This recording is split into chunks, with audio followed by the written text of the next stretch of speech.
এখন আমার শ্বশুরবাড়ির লোকজন এখানে থাকেন, তুমি অন্য কোনো বাড়ি খুঁজে নাও। এটাই বলল সে আমাকে, শান্ত গলায়, এদিক ওদিক না তাকিয়ে, মুখে দ্বিধার এক বিন্দু চিহ্ন না রেখে, যেন আমি কোনো অচেনা মানুষ, যেন আমি তার জন্য নিজের সব কিছু এক করে দিইনি। আর তো আর সে হাসল এমনভাবে, যেন এই শব্দগুলো খুব সাধারণ কোনো কথা, যেন আমি তার নিজের বাবা কোনো মানেই রাখি না। আমার নাম হরপ্রসাদ, আমি ৭৬ বছর বয়সী, উত্তরপ্রদেশের এক ছোট শহরে জন্ম আর বেড়ে ওঠা। আমি ৪০ বছর ধরে ট্রাক চালিয়েছি। আমি ভারতের কোণে কোণে সফর করেছি, ভারী মালপত্র বয়েছি, ধাবায় খেয়েছি আর ছোট ক্যাবে ঘুমিয়েছি। তবুও যখনই আমার সন্তানদের আমাকে সবচেয়ে বেশি প্রয়োজন ছিল, আমি ঘরে থাকতে কখনো ভুলিনি। আমি ২ ছেলে আর ১ মেয়েকে অনেক পরিশ্রম করে উপার্জিত হাতে আর আশা ভরা হৃদয়ে বড় করেছি। আমরা কখনো খুব বিলাসী ছিলাম না, কিন্তু আমার ছাদের নিচে কখনো খাবার বা সম্মানের অভাব হয়নি। ওটা ছিল আমার জীবনের ঘর, যা আমি মাধুরী, আমার স্ত্রী এর সাথে মিলে বানিয়েছিলাম। এক সাধারণ জমি নিজের কষ্টের উপার্জনে কিনেছিলাম, ইটের উপর ইট গেঁথে, কড়া রোদে সপ্তাহের পর সপ্তাহ খেটে। আর যখন সে মারা গেল, আমি সংকল্প নিলাম যে ওই জায়গা কখনো আমাদের আশ্রয় ছাড়বে না। প্রতিশ্রুতি স্পষ্ট ছিল, যতক্ষণ আমি বেঁচে আছি ওই ঘরও বেঁচে থাকবে। কিন্তু আমার ছেলে, আমার বড় ছেলে বিশাল, সে ভাবল যে সে আমার জন্য সিদ্ধান্ত নিতে পারে। আমি আমার বোনের সাথে দেখা করতে লখনউ গিয়েছিলাম। মাত্র ৫ দিনের জন্য বাইরে ছিলাম, মাত্র ৫ দিন। আর যখন আমি বাস থেকে নামলাম আর গলিতে পৌঁছলাম, তখন আমি আমার জিনিসপত্র উঠানে পড়ে থাকতে দেখলাম। জুতো, বইপত্র, ছবি, আমার পুরনো চারপাই সব সেখানেই পড়েছিল। আর একটা বাক্সের ওপর এক টুকরো কাগজ। বিদায় বাবা, এখন আমার শ্বশুরবাড়ির লোকজন এখানে থাকেন, নিজের জন্য অন্য কোনো জায়গা খুঁজে নাও। ইতি বিশাল। আমি সেখানেই দাঁড়িয়ে রইলাম। বাতাস আমার পাগড়িটা সামান্য উড়িয়ে দিল। আমি ঘরের দিকে তাকালাম আর জানালায় নতুন পর্দা দেখলাম। আমি বিশালের শ্বশুরের গাড়ি গ্যারেজে দেখলাম, আর সেই মুহূর্তেই আমি সব বুঝে গেলাম। হ্যাঁ, সে এটা করে ফেলেছিল। সে আমার জন্য কোনো জায়গা রাখেনি, সে আমার জায়গা কেড়ে নিয়েছিল। সে আমাকে আলাদা করে দিয়েছিল। আর নিশ্চিতভাবেই সে ভেবেছিল যে আমি ভেঙে পড়ব, কান্নাকাটি করব, অনুনয় বিনয় করব। কিন্তু আমি শুধু হাসলাম, এক শান্ত হাসি, কারণ সেই মুহূর্তে সে জানত না, কিন্তু আমি ততটা অজ্ঞ ছিলাম না যতটা সে ভাবত। আমি আমার জিনিসপত্র ধৈর্য ধরে গুছিয়ে নিলাম, প্রতিবেশীর হাত ঠেলা গাড়িতে সেগুলো বাঁধলাম। আমি সাহায্য চাইনি, শুধু দূর থেকে যারা দেখছিল তাদের দিকে মাথা নাড়ালাম আর নিজের অতীতকে ধীরে ধীরে সেখান থেকে নিয়ে চলে গেলাম। যা কেউ জানত না, এমনকি বিশালও না, তা হল ২ বছর আগে তার সাথে এক তিক্ত তর্কের পর আমি প্রয়াগরাজের কেন্দ্রে চুপচাপ একটা ছোট অ্যাপার্টমেন্ট ভাড়া নিয়েছিলাম। এক পুরনো ইমারতের ওপর এক সাধারণ জায়গা, এক শান্ত দৃশ্য, আর এত নিস্তব্ধতা যে আমি নিজের চিন্তাভাবনা শুনতে পেতাম। ওটা ছিল আমার আস্তানা, আমার দ্বিতীয় বিকল্প। আর আমি কাউকে না জানিয়ে, দরজা না আছড়ে, কোনো হাঙ্গামা না করে সেখানেই চলে গেলাম। পরের দিন সকালে আমি জানালা দিয়ে শহর দেখতে দেখতে নিজের কফি খেলাম আর এক লম্বা চুমুক দিয়ে ঠিক করলাম, ওই ঘর এখন যদি আমার না হয় তবে ওটা ওরও হবে না। আমি সেই ফোল্ডারটির কাছে গেলাম যেখানে আমি জরুরি কাগজপত্র রাখি। আমি আমার নামের রেজিস্ট্রি বের করলাম, শুধু আমার নামের, কারণ এত কিছুর পরেও আমি কখনো ওটা হস্তান্তর করিনি। আমি সবসময় বলতাম যে একদিন করব, কিন্তু সেই দিন কখনো আসেনি। আর ভালোই হয়েছে যে আসেনি। কাগজে কলমে ঘরটি আমার ছিল, মোহর, স্বাক্ষর আর সব কিছু সমেত। আর সে ছিল মাত্র একজন অতিথি। আমি আবার হাসলাম, কারণ এবার সে জানতে পারত যে কোনো সতর্কতা ছাড়াই সব হারানোর মানে কি। পরের দিন আমি ভোরের আগে জেগে গেলাম। এই জন্য নয় যে আমার কোনো জরুরি কাজ ছিল, বরং এই জন্য যে কিছু দুশ্চিন্তা আপনাকে শান্তিতে ঘুমাতে দেয় না। আমি উঠলাম, উনুনে জল গরম করতে বসালাম আর নিজের পছন্দ মতো কফি বানালাম, গাঢ়, চিনি ছাড়া, সেই স্বাদের সাথে যা গলায় বিঁধত আর মনে করিয়ে দিত যে আমি বেঁচে আছি। আমি আমার ছোট গোপন অ্যাপার্টমেন্টের জানালার কাছে বসলাম, সেই জায়গাটা যা আমি এমন দিনের জন্যই চুপচাপ তৈরি করে রেখেছিলাম। আর আমি দেখতে থাকলাম যে প্রয়াগরাজ শহর তার দূরের আওয়াজ, ধীরে ধীরে নিভে আসা আলো আর ভোরের সেই টাটকা বাতাসের সাথে কিভাবে জাগতে শুরু করছে, যা বলছিল, হরপ্রসাদ, আজকেও তোমাকে এগিয়ে যেতে হবে। আমি বিশালের কথা ভাবলাম। আমি ওর মুখের কথা ভাবলাম যখন সে সেই কাগজটা আমার বানানো ঘরের উঠানে আমার বাক্সের ওপর রেখেছিল। আমি সেই ভঙ্গির কথা ভাবলাম যেটাতে সে ওই শব্দগুলো বলেছিল, এখন আমার শ্বশুরবাড়ির লোকজন এখানে থাকেন, তুমি অন্য কোনো ঘর খুঁজে নাও। যেন আমি কেউ ছিলাম না, যেন ওই ছাদের নিচে সে যা কিছু পেয়েছিল তা এক কল্পনা ছিল, এক শোধ হয়ে যাওয়া ঋণ ছিল। আর সেখানেই হাতে কফি নিয়ে আমি বুঝলাম যে সমস্যাটা শুধু বের করে দেওয়ার ছিল না। যা সত্যি কষ্ট দিচ্ছিল তা হলো ভুলে যাওয়া। কিন্তু আমি সেই দুঃখে ডুবে যাওয়ার মতো মানুষ ছিলাম না। আমি কখনো দয়া ভিক্ষা করা মানুষ ছিলাম না। যখন মাধুরী মারা গেল তখনও আমি অনুভব করেছিলাম যে পৃথিবী ভেঙে পড়েছে, কিন্তু আমি ধৈর্য ধরে শান্তিতে পরিশ্রম দিয়ে তা আবার গড়ে তুলেছিলাম। আর এবারও তার ব্যতিক্রম হবে না। প্রতিশোধ আমাকে চালিত করছিল না, করছিল ন্যায় বিচার।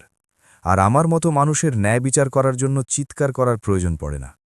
তাকে শুধু মনে রাখতে হয় সে কে, আর সেই অনুযায়ী কাজ করতে হয়। আমি ঘরের আসল রেজিস্ট্রির ফোল্ডারটা তুললাম। আমি ওটা মন দিয়ে দেখলাম যেন প্রথমবার দেখছি। আমার স্বাক্ষর সেখানেই ছিল, সব সময়ের মতো মজবুত। কোনো সংযুক্তি ছিল না, কোনো অধিকারপত্র বা অধিকারের হস্তান্তর ছিল না। ঘরটি পুরোপুরি আমার ছিল। বিশাল কখনো পুরোপুরি নিশ্চিত হতে পারেনি, কারণ বছরের পর বছর আমি তাকে এটা বিশ্বাস করতে দিয়েছিলাম যে একদিন আমি ওকে এটা উইল করে দেব। সে আমাকে বলতো, এখন এটা আমার নামে করে দাও বাবা, যাতে পরে কোনো সমস্যা না হয়। কিন্তু আমার বিবেক কখনো ভুল বলেনি, আর তার বদৌলতেই আমার কাছে এখনও সময় ছিল। আমি রাবণকে ডাকলাম, একজন পুরনো বন্ধু যে অবসর নেওয়ার পর প্রপার্টি এজেন্ট হয়ে গিয়েছিল। সে জমির দাম জানত, এলাকাটা ভালো চিনত, আর সবথেকে বড় কথা, সে আমার কাহিনী জানত। যখন আমি তাকে বললাম কি হয়েছে, সে আমাকে কিছু জিজ্ঞেস করেনি। শুধু বলল, আমাকে 3 দিন সময় দাও, আর ফোন রেখে দিল। এতটাই সহজ। আমি কাগজপত্র গুছিয়ে মুখ ধুয়ে হাঁটতে বেরোলাম। পুরনো ঘরের সামনে দিয়ে রাস্তা দিয়ে গেলাম, কাউকে দেখা না দিয়ে। বিশালের শ্বশুরের গাড়ি তখনও সেখানেই দাঁড়িয়েছিল। তারে এমন কাপড় শুকোচ্ছিল যা আমার নয়, আর বাগানে এমন ফুল ফুটেছিল যেখানে আগে শুধু মাটি থাকত। আমার কষ্ট হলো, হ্যাঁ, কিন্তু এতে আমি স্পষ্ট পথও খুঁজে পেলাম। ওটা এখন আর আমার ঘর ছিল না, অন্তত মাথা গোজা খাই হিসাবে তো নয়। কিন্তু কাগজে কলমে ওটা এখনও আমার ছিল, আর ততটুকুই যথেষ্ট ছিল। দিন কাটল, রাবণ তার কথা রাখল। সে আমাকে মঙ্গলবার সকালে ফোন করল। 2 জন ক্রেতা আছে, একজন নগদ টাকা দেওয়ার প্রস্তাব দিচ্ছে। আমি তাকে বললাম সে যেন তাড়াতাড়ি করে, কোনো শোরগোল ছাড়াই যেন রফা করে ফেলে। আমি যেখানে প্রয়োজন হবে সই করব। আমি কোনো দেখা করা বা দৌড়ঝাঁপ চাইছিলাম না। আমি শুধু জিনিসগুলো মিটিয়ে দিতে চাইছিলাম, যেমনটা আমি আমার জীবনে সব কিছু করি। আমি উকিলের কাছে গেলাম, কাগজপত্রে দৃঢ়ভাবে সই করলাম, কোনো দ্বিধা ছাড়াই। বাইরে বেরোনোর সময় রাবণ আমাকে জিজ্ঞেস করল, আমি কি বিশালকে জানাতে চাই? আমি বললাম না, তাকে কিছু বোঝানোর দরকার নেই যে আগে থেকেই আমাকে আলাদা করার সিদ্ধান্ত নিয়েছিল। সে তার চাল চেলেছিল, এবার আমার পালা। রাবণ আমাকে সেই শান্ত সম্মানের সাথে দেখল যা শুধু সেই পুরুষদের জন্য থাকে যারা বিনা দ্বিধায় সিদ্ধান্ত নেয়। সে আমাকে বিক্রয় চুক্তির একটি কপি দিল আর শুভেচ্ছা জানাল। আমি আমার প্রয়াগরাজের ঘরে ফিরলাম, নথিপত্র চাবি দিয়ে বন্ধ করে রাখলাম। আমি একটা বিয়ার খুললাম, যা আমার জন্য অদ্ভুত ব্যাপার ছিল, কিন্তু সেই সন্ধ্যায় ওটাই মানানসই ছিল। তারপর ইমারতের ছাদে গিয়ে বসলাম আকাশ লাল হওয়া দেখতে।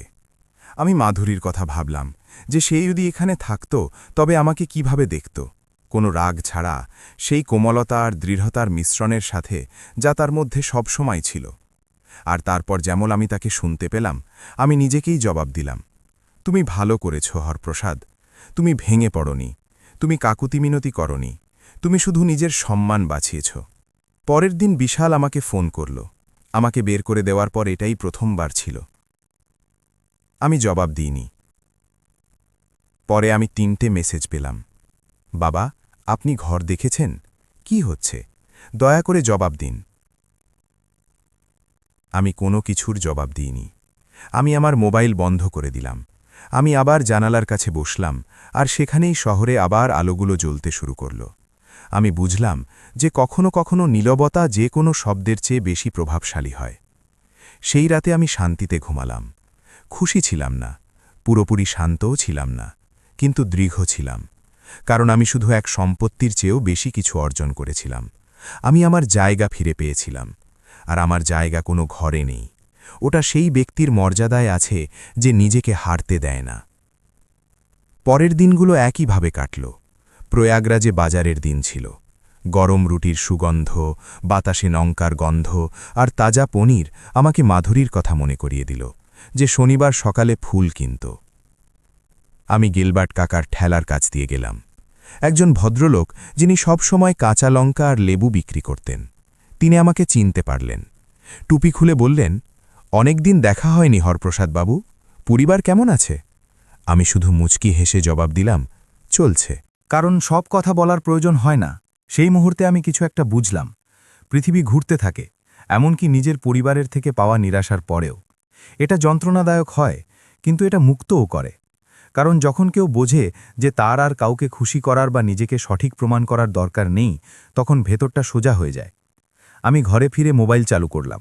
আরও মেসেজ ছিল, কিছু বিশালের, কিছু তার স্ত্রীর, যে এমনিতে কখনো আমার প্রতি তার বিরক্তি লোকায়নি। সে লিখেছিল, যা তুমি করলে তা কঠোর, এখন আমাদের 2 বয়স্ক মানুষের থাকার জায়গা নেই। সে তার বাবা মায়ের কথা বলছিল, যারা আমার ঘরে এমনভাবে এসেছিল যেন ওটা কোনো হোটেল। আমি না হেসে পারলাম না, কারণ দেখো, আমাকে বলা হয়েছিল যে আমার কোনো ঠিকানা নেই, আর এখন পাশা উল্টে গিয়েছিল। আমি জবাব দিইনি। পরিবর্তে আমি 1 বোতল হুইস্কি খুললাম, যা আমি বছরের পর বছর ধরে জমিয়ে রেখেছিলাম, আমার 70তম জন্মদিনের পর থেকে, যখন টেবিলে তখনও সম্মান ছিল। আমি বারান্দায় বসে গেলাম, এক চুমুক নিলাম, আর বিশালের জন্য আমি যা কিছু করেছিলাম তা সব মনে করলাম। আমি আমার ট্রাক কিভাবে বিক্রি করেছিলাম যাতে ওর পড়াশোনার খরচ চালাতে পারি। আমি নিজের হাতে ঘরের মেরামত কিভাবে করেছিলাম যাতে সে তার স্ত্রীর সাথে থাকে। আর শেষ পর্যন্ত আমি যা উপহার পেলাম তা হলো আমার স্মৃতির স্তূপের উপর ছুঁড়ে দেওয়া একটা চিঠি।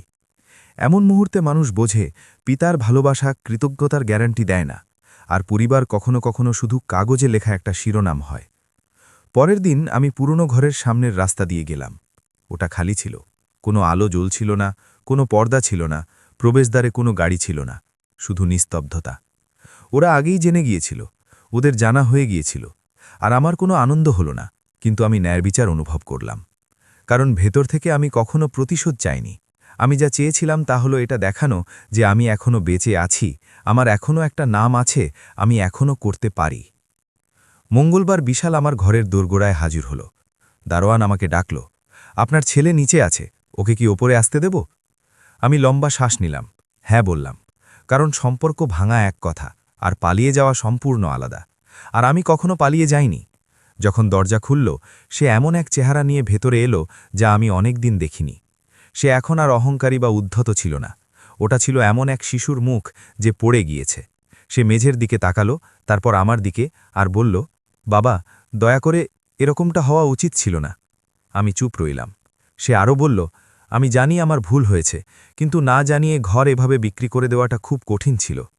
আর তখন অবশেষে আমি বললাম, কঠিন? কঠিন ছিল সফর থেকে ফিরে নিজের জিনিসপত্র উঠানে পড়ে থাকতে দেখা।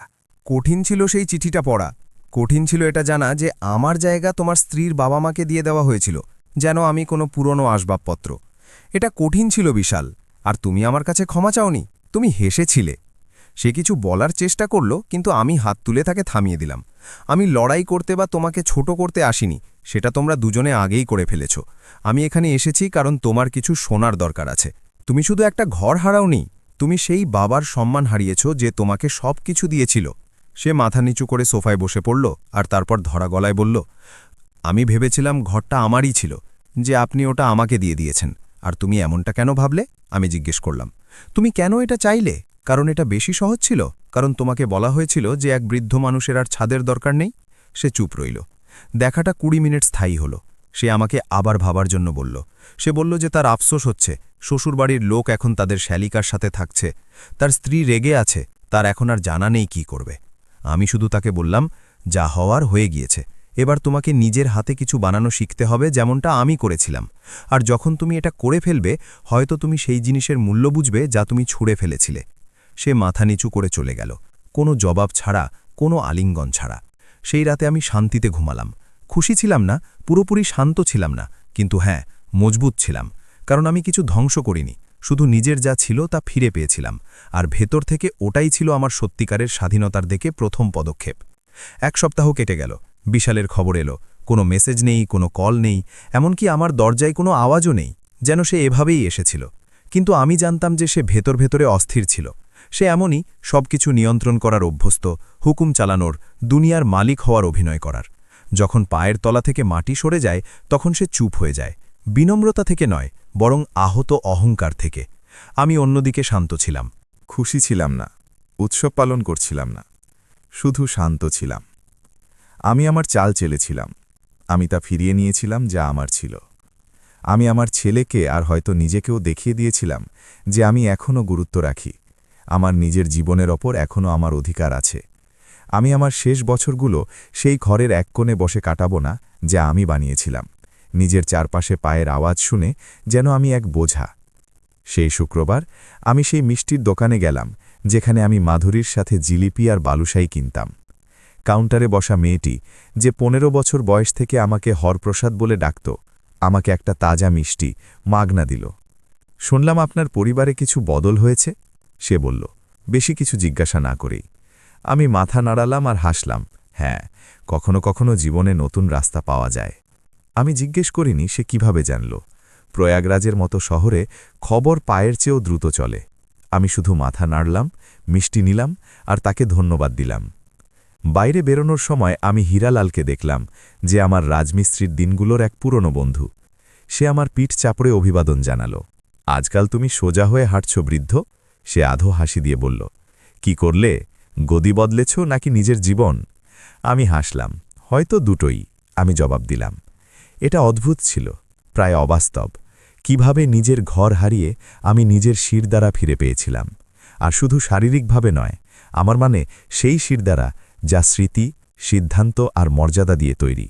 কিন্তু গভীরে এই নতুন পাওয়া শান্তিতেও এক যন্ত্রণা ছিল। সে এখনও আমার ছেলে ছিল, এটা বদলাবে না। কোনো প্রতিশোধ, কোনো শিক্ষা, কোনো নীরবতা এটা মুছে দিতে পারবে না। আর এটা জেনে কষ্ট হল যে ওই আঘাত কোনো অচেনা মানুষের থেকে আসেনি, ওটা আমার থেকে এসেছিল, আমার হাত থেকে, আমার রক্ত থেকে, আমার আশা থেকে। আমি ভাবলাম যে তার কি এখন অনুশোচনা হচ্ছে কারণ সে আমার মূল্য বুঝেছে, নাকি শুধু এই জন্য যে সে মূল্যবান কিছু হারিয়ে ফেলেছে। আর আমি এখনই এর উত্তর জানতে চাইছিলাম না। কিছুদিন পর কেউ আমার বেল বাজালো। ওটা আমার ভাইজি মারিয়া ছিল, আমার প্রয়াত ভাই রামপ্রসাদের মেয়ে। সে এক প্লাস্টিক ব্যাগে মিষ্টি নিয়ে দাঁড়িয়েছিল আর ওর চোখে ঘাবড়ানি ছিল।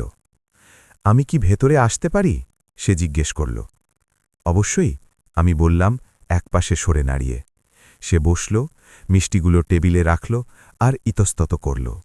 তারপর সে সরাসরি বলল, বিশাল কাকা আমাদের বাড়িতে এসেছিলেন, উনি কাঁদছিলেন, উনি আমাদের বললেন কি হয়েছে। আমার বাবা এটা বলার জন্য আমার উপর রাগ করবেন, কিন্তু আমার মনে হয় ওনার আপনাকে দরকার। আমি পলকের জন্য চুপ রইলাম। তারপর আমি জিজ্ঞেস করলাম, সেই কি তোমাকে সব বলেছে? সে মাথা নাড়ল। যথেষ্ট। সে জানে সে সীমা ছাড়িয়ে গিয়েছিল। সে বলে যে সে তার স্ত্রীর চাপে, তার শ্বশুর শাশুড়ির চাপে, এই চিন্তার চাপে এমনটা করেছে যে আপনার আর ঘরের দরকার হবে না। আমি আলতো করে টোকা দিলাম, তাহলে সত্যি বলার চেয়ে বাবাকে ঘর থেকে বের করা সহজ ছিল। মারিয়া নজর নিচু করল। ওটা ঠিক নয় জ্যাঠামশাই, কিন্তু ও ভেঙে পড়েছে। আমি দাঁড়ালাম, জানালার কাছে গেলাম আর বাইরের দৃশ্য দেখতে লাগলাম। সেই ছাদগুলো যা আমি আমার ঘরের উঠান থেকে দেখতাম, সেই ঘর থেকে যা এখন আর আমার ছিল না। সে ভেঙে পড়েছে, হ্যাঁ, কিন্তু আজ নয়। সে সেই মুহূর্তে ভেঙে পড়েছিল যখন তার মনে হয়েছিল আমি অকেজো হয়ে গিয়েছি। সে দাঁড়াল আর বলল, আমি জানি, কিন্তু হয়তো এখন সে শোনার জন্য তৈরি আছে। আমি একবার মাথা নাড়লাম। সে মিষ্টির হাড়ি রেখে চুপচাপ চলে গেল। সেই রাতে আমি বেশি ঘুমোলাম না। আমি এটাই ভাবতে থাকলাম কিভাবে বিশাল ছোটবেলায় আমার হাত ধরত, কিভাবে সে গেট পর্যন্ত দৌড়ে আসত যখন আমি কাজ থেকে ফিরতাম আর ওর জন্য খাবার আনতাম, কিভাবে সে কেঁদেছিল যখন আমি তাকে প্রথমবার স্কুলে ছেড়ে এসেছিলাম। সেই ছেলেকে আমি বছরের পর বছর দেখিনি। আমি প্রতিশোধ চাইনি, কক্ষনো না। আমি তো শুধু তাকে একটা সতর্কবাণী দিতে চেয়েছিলাম, নিজেকেও, আর সেই প্রতিটি মানুষকে যে পিতা শব্দটির মানে ভুলে গিয়েছিল। পরের দিন সকালে আমি সেই মন্দিরের দিকে গেলাম যেখানে মাধুরী আর আমি আমাদের 40তম বিবাহবার্ষিকীতে আবার আশীর্বাদ নিয়েছিলাম। আমি সবথেকে পিছনের বেঞ্চে বসলাম। আমি তার বদলানোর জন্য প্রার্থনা করিনি। আমি শুধু বললাম যেন তিক্ততা দেওয়াল হয়ে না দাঁড়ায় যেখানে জায়গা হওয়া উচিত। আমি বের হতে যাব, অমনি পিছন থেকে কেউ আমার নাম ধরে ডাকল, বাবা। ওটা বিশাল ছিল। সে ক্লান্ত দেখাচ্ছিল, ওর চুল অগোছালো ছিল, জামায় ভাঁজ ছিল, চোখ ফোলা ছিল। সে ধীরে ধীরে এলো আর আমার পাশে বসে পড়ল। আমরা দুজনেই 1 মিনিট পর্যন্ত কিছু বললাম না। তারপর সে বলল, আমি ঘর চাইতে আসিনি। আমি জানি ওটা চলে গিয়েছে। আমি জানি ওটা আপনার ছিল সব সময়। আমি শুধু এটা দেখতে এসেছি যে আপনার হৃদয়ে আমার জন্য এখনও জায়গা আছে কিনা। আমি ওকে দেখলাম, সত্যিই দেখলাম, আর বললাম, সেটা তো এই কথার ওপর নির্ভর করে। সে ভয় পেল না, সে মাথা নাড়ল। আমি এখন আগের মতো নেই বাবা, সে বলল, আর হয়তো এটা আপনারই ভুল। আপনি আমাকে মজবুত, স্বাভিমানী, উচ্চাকাঙ্ক্ষী বানিয়েছেন, কিন্তু হয়তো আমি উচ্চাকাঙ্ক্ষাকে মালিকানা সত্য ভেবে নিয়েছিলাম। আমি ধীরে ধীরে জবাব দিলাম, আমি তোমাকে এই জন্য বড় করিনি যে তুমি আমার বা আমার ছাদ বা আমার নীরবতার মালিক হয়ে বসবে। আমি জানি, সে ফিসফিস করে বলল, আর আমার আফসোস শুধু সেই জিনিসের জন্য নয় যা আমি করেছি, বরং সেই সমস্ত সময়ের জন্য যখন আমি আপনাকে দেখার পরিবর্তে উপেক্ষা করেছি। সে দাঁড়াল, বেঞ্চে কিছু রাখল, আমাদের 3 জনের এক পুরনো ছবি, আমার, ওর আর মাধুরীর। আর বলল, আমি এখন থেকে প্রতি রবিবার সকালে পার্কে আসব। আমি ফুয়ারার পাশের বেঞ্চে বসব। যদি কোনোদিন আপনার কথা বলার ইচ্ছা হয় তবে আমি সেখানেই থাকব। সে না তাকিয়েই চলে গেল। আমি বেশ কিছুক্ষণ মন্দিরে বসে রইলাম। আমার রাগ হচ্ছিল। আমার সংকল্প বদলে গিয়েছিল। ভুলে যায়নি, কিন্তু বদলে গিয়েছিল। পরের রবিবার আমি তাড়াতাড়ি উঠে পড়লাম। শরীরের নিজস্ব অ্যালার্ম থাকে যখন আত্মা ভারী হয়। এমনটা এই জন্য ছিল না যে আমি তাকে দেখার কথা ভাবছিলাম। আমি এখনও ঠিক করিনি, কিন্তু আমাকে হাঁটতে হতো, সকালের টাটকা হাওয়া নিতে হতো। এটা মনে করতে হতো যে আমি এই সব হওয়ার আগে কে ছিলাম।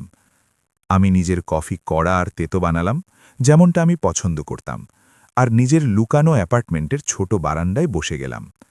সেখান থেকে আমি শহরকে জাগতে দেখছিলাম। দূরের হর্ন, বেকারি থেকে আসা টাটকা রুটির গন্ধ, এক মায়ের জানালার আড়াল থেকে নিজের ছেলেকে তাড়াতাড়ি করার জন্য চিৎকার করা। বাইরে এত জীবন, আর আমি ভেতরে নিজের টুকরোগুলো সামলাচ্ছিলাম। আমি সেখানে প্রায় 20 মিনিট বসে রইলাম। তারপর আমি উঠলাম, সাদা লিনেনের জামা পরলাম, একটা সাধারণ টুপি লাগালাম, আর কোনো গন্তব্য ছাড়াই বেরিয়ে পড়লাম। শুধু হাঁটতে থাকলাম। সূর্য আগে থেকেই গরম দিচ্ছিল, যখন কোনো খেয়াল ছাড়াই আমার পা আমাকে পার্ক পর্যন্ত নিয়ে গেল। আর সে সেখানেই বেঞ্চে বসেছিল, যেমনটা সে বলেছিল, শুধু খালি জায়গাটার দিকে তাকিয়েছিল। আমার গলায় দলা পাকিয়ে এলো। আমি মানছি, কারণ যদিও আমি ঠিক ছিলাম, নিজের ছেলেকে এভাবে দেখা সহজ ছিল না। মায়ুস, নাজুক, নিজের কাছে হেরে যাওয়া। আমি রাস্তার উল্টো দিকে দাঁড়িয়ে দেখতে থাকলাম।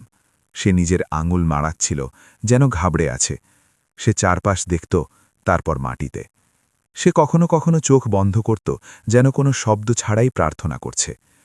আমি সেখানেই দাঁড়িয়ে নিজের সাথে লড়ছিলাম। আমার এক অংশ চাইছিল যে আমি ওপাশে যাই, ওর পাশে বসি আর বলি, চলো আবার শুরু করি। কিন্তু অন্য অংশ, সেই কাগজটা, আমার জিনিসপত্র বাগানে পড়ে থাকা, ওর হাসি আমাকে ভুলতে পারছিল না। আমি ওপাশে গেলাম না।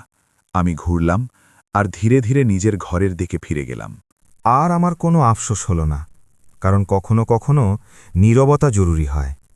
কখনো কখনো যন্ত্রণাকে শান্ত হবার সময় দিতে হয়, যেমন ধুলো ঝড়ের পর শান্ত হয়।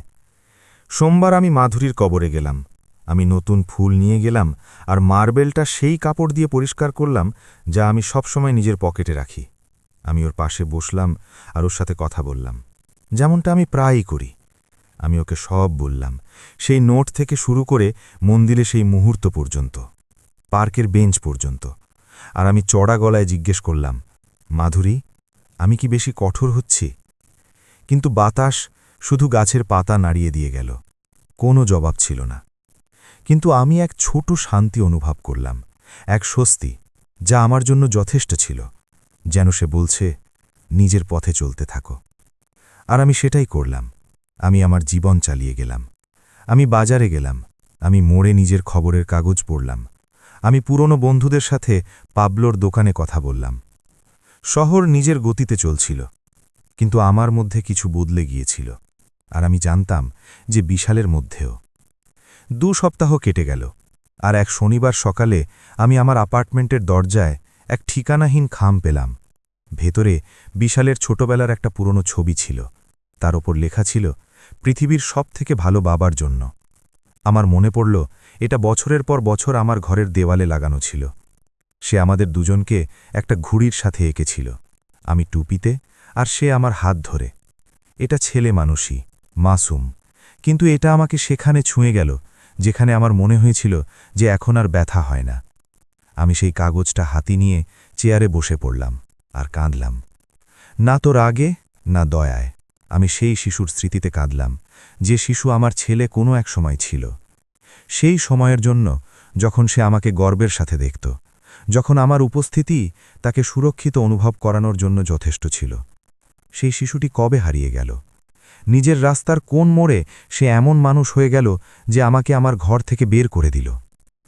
পরের দিন আমি আবার পার্কে গেলাম। সেই বেঞ্চটি এখনও খালি ছিল। আমি বসে পড়লাম, কিন্তু বেশি সময়ের জন্য নয়। আমি প্রায় 10 মিনিট অপেক্ষা করলাম, আর যখন আমি উঠতেই যাচ্ছিলাম তখন আমি পায়ের শব্দ শুনতে পেলাম। ওটা বিশাল ছিল। সে ধীরে ধীরে আসছিল, যেন তার ভয় ছিল যে আমি সেখানে থাকব না। আমাকে দেখে সে 1 সেকেন্ডের জন্য থামল। তারপর সে আমার দিকে এগিয়ে এলো আর শুধু এটুকু বলল, আসার জন্য ধন্যবাদ। আমরা পাশাপাশি বসলাম, একে অপরের দিকে না তাকিয়ে, কোনো তাড়াহুড়ো ছাড়া। কিছুক্ষণ পর সে বলল, মাকে আমাদের এখানে দেখে ভালো লাগত। আমি মাথা নাড়ালাম। সে কখনো চাইত না যে কথা এত দূর পর্যন্ত গড়াক। সে যোগ করল, আর আমি জবাব দিলাম, আমি জানি, কিন্তু সে তোমাকে ক্ষমা চাওয়াও শিখিয়েছিল। সে লম্বা শ্বাস নিল আর বলল, তাহলে আমাকে সেটা করতে দিন, কিন্তু ঠিকভাবে। সে আমার দিকে ঘুরল। বাবা, আমাকে ক্ষমা করে দিন যে আমি লোভকে নিজের চোখের ওপর পর্দা হতে দিয়েছিলাম। আপনার জায়গায় অন্যকে বেছে নিয়েছিলাম। আমার জন্য আপনি যা কিছু করেছিলেন তা ভুলে গিয়েছিলাম। এটা ভেবেছিলাম যে বার্ধক্যের কারণে এখন আপনি আর গুরুত্ব রাখেন না। আমি জেদি ঘমণ্ডী ছিলাম, আর আমি বুঝি যদি আপনি আমাকে আর কোনোদিন না দেখতে চান, কিন্তু আমাকে এটা বলা জরুরি ছিল। আমাকে জবাব দিতে দেরি হল, সন্দেহের কারণে নয়, বরং সেই যন্ত্রণার প্রতি সম্মানের জন্য যা সে এখনও বয়ে বেড়াচ্ছিল। আর তখন আমি তাকে বললাম, তুমি অনেক বড় ভুল করেছ বিশাল, অনেক বড়। কিন্তু যদি তুমি সত্যি বদলাতে চাও, ধৈর্য আর সম্মানের সাথে আবার গড়তে চাও, তবে হয়তো আমাদের দুজনের মধ্যে এখনও কিছু বাকি আছে। সে মাথা নাড়ল, আর সেই মুহূর্তে 1 সেকেন্ডের জন্য আমি ছবির সেই শিশুটিকে দেখলাম। চোখে উজ্জ্বলতা, বিনম্রতা, সত্যিকারের যন্ত্রণা। আমরা হাত মিলিয়ে বিদায় নিলাম, কোনো প্রতিশ্রুতি ছাড়াই, কোনো তারিখ ছাড়াই, কিন্তু আমাদের দুজনের মধ্যে নতুন কিছু ছিল, সম্ভাবনা। বাড়ি ফেরার সময় আমি আকাশের দিকে তাকালাম আর ধীরে মুচকি হাসলাম। এই জন্য নয় যে সব ঠিক হয়ে গিয়েছিল, বরং এই জন্য যে আমি একটা কথা বুঝে গিয়েছিলাম। কথাটা ঘর ফিরে পাওয়ার ছিল না, কথাটা নিজের কণ্ঠস্বর, নিজের মর্যাদা আর হয়তো ভাগ্যক্রমে নিজের ছেলেকে ফিরে পাওয়ার ছিল। পার্কের বেঞ্চে হওয়া সেই কথোপকথন বিশাল যা করেছে তা মুছে দিতে পারেনি, কিন্তু এটা আমাকে আগের চেয়ে বেশি কঠোরও করেনি। আমি এখনও আমার সেই জিনিসগুলোর ছবির সাথে ঘুমাতাম, যা বাতাসের দয়ায় বাগানে ছড়িয়ে ছিটিয়ে পড়েছিল। যেন সেই ঘরে আমার ইতিহাস কোনো পুরনো কাগজের মতো ছুঁড়ে ফেলা হয়েছে। এখনও কষ্ট হতো। এটা এমন এক কাঁটার মতো বিঁধত যা কেউ দেখে না, কিন্তু যা প্রতিবার নড়লে যন্ত্রণা দেয়। কিন্তু আমি এতটা জীবন পার করে ফেলেছি যে এটা বুঝতে পারি যে জীবনের গুরুত্বপূর্ণ বিষয়গুলো শুধু একটা ক্ষমা আর হাত মেলানো দিয়ে সমাধান হয় না। সেগুলোর সময়, কর্ম আর নীরবতারও প্রয়োজন হয়। পরের দিনগুলোতে বিশাল না তো এলো আর না ফোন করল, কিন্তু আমি এটা আশাও করিনি যে ওর অহংকার একদিনে শেষ হয়ে যাবে। যা আমি আশা করিনি তা হলো যা এর পর হল। বুধবার আমি এক হাতে লেখা চিঠি পেলাম, এক ঠিকানাহীন খাম, কিন্তু সেই হাতের লেখা আমি 100 বছর পরেও চিনতে পারতাম। ওটা ওরই ছিল। আমি ওটা আয়েশ করে খুললাম, আর যা পড়লাম তা আমাকে ভেতর থেকে নাড়িয়ে দিল। বাবা, আমি আপনাকে জানাতে চাই যে আমি এই সব কিছুর ব্যাপারে অনেক ভেবেছি।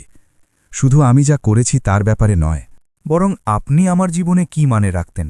আমার সেই সমস্ত সময়ের কথা মনে পড়ল যখন আপনি আমাকে সাইকেলে করে স্কুলে নিয়ে যেতেন, কাজ থেকে ক্লান্ত হওয়া সত্ত্বেও সেই সমস্ত বার যখন আপনি ঠিকমতো খেতেন না যাতে আমার থালায় কিছু থাকে, আর আমি সেই সব ছুঁড়ে ফেলে দিলাম যেন তার কোনো মূল্যই নেই। আমি আপনাকে এটা লিখছি না যে সব আগের মতো হয়ে যাক।